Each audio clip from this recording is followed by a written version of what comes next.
شفتوا هذه المباراه اليوم؟ اولا مرحبا بموقع ماتش بريس في مدينه سيدي بنور. كنشكروا جميع القائمين عليه اللي كيواكب الاحداث الرياضيه بتميز.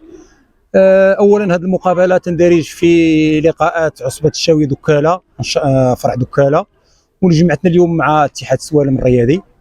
مقابله كانت قويه بين الفريقين الصراحه. فريق اتحاد السوالم عنده فريق منظم، فريق قوي، عنده مدرب محنك، عنده مكتب مسير مجند وراءه، والدليل الحضور ديالو كامل.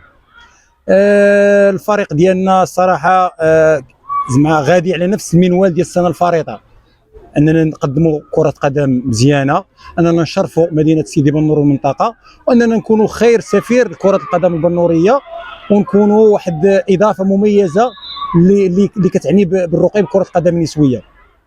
مقابله اليوم صراحه استعدينا لها استعداد كامل وتام.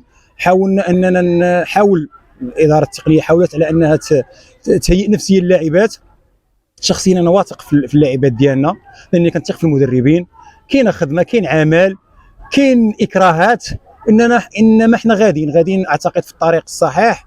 وهذا الانتصار غيعطينا واحد الدافع كبير على اننا نضاعفوا المجهودات، وعلى اننا نبينوا على انه فريق فتح سيدي بنور كره القدم النسويه ماشي وليد الصدفه، ماشي فريق ديال الزهر، انما فريق ديال العمل، فريق ديال اننا كنامنوا بواحد المشروع غادي نمشيو فيه مجموعين ان شاء الله، وربي راه غيكون معنا ان شاء الله. وكنهدي هذا الجمهور، الناس اللي كيامنوا بالفريق، والناس اللي كيحبونا، والناس اللي كيساندونا وكيدعمونا.